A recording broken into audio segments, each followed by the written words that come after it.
योगियों, साधकों, आज हम मन की शांति के ऊपर बात कर रहे हैं। बहुत सारे उपनिषद हैं, उपनिषदों के अंदर से जो बातें निकल के आएंगी उनको संक्षेप में आपकी भाषा में समझाने का प्रयास करेंगे। जीवन में शांति चाहिए, चाहे वो गरीब हो या धनवान हो। शांति अगर है तो आपको गरीबी भी चोट नहीं करेगी, कचोटेगी नहीं। और धनवान भी अगर के पास शांति नहीं है तो जीवन उसके ऊपर व्यंग कसेगा।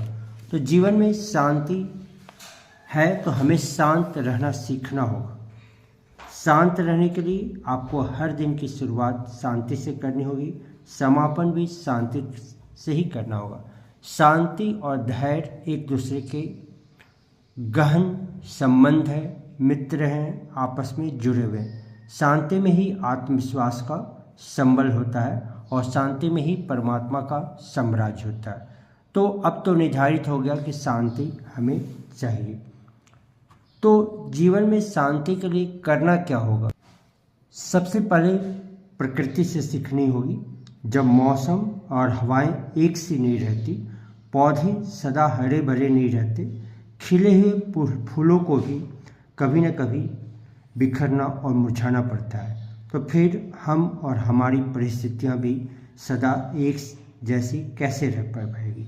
प्रकृति का धर्म है परिवर्तन। हमें परिवर्तन को स्वीकार करना होगा। वह धर्म हमारे साथ भी लागू होगा और आपके साथ भी लागू होगा। हम सब प्रकृति के एक हिस्से हैं।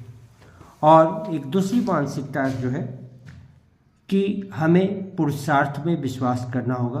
नियति की तुलना पुरुषार्थ में विश्वास करना होगा, पर नियति की व्यवस्थाओं को स्वीकार करना होगा। नियति और प्रकृति की व्यवस्थाओं को समझ लेने के कारण ही मैं दुख और पीड़ाओं से बचा रह सकता हूँ। हमें पुरुषार्थ करना होगा।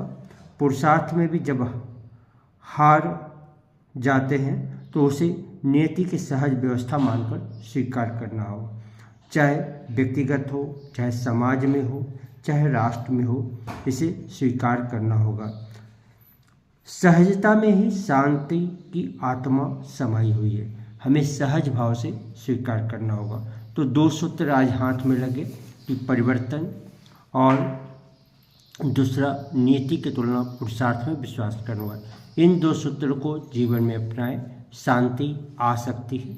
हम परिस्थिति को तो नहीं बदल सकते हैं, पर मनस्थिति को बदल सकते हैं। व्यक्ति, घटना, इस पे हमारा अधिकार नहीं है, पर स्वयं के ऊपर हमारा अधिकार है, उसको परिवर्तन कर सकते हैं। धन्यवाद। ओम शांति।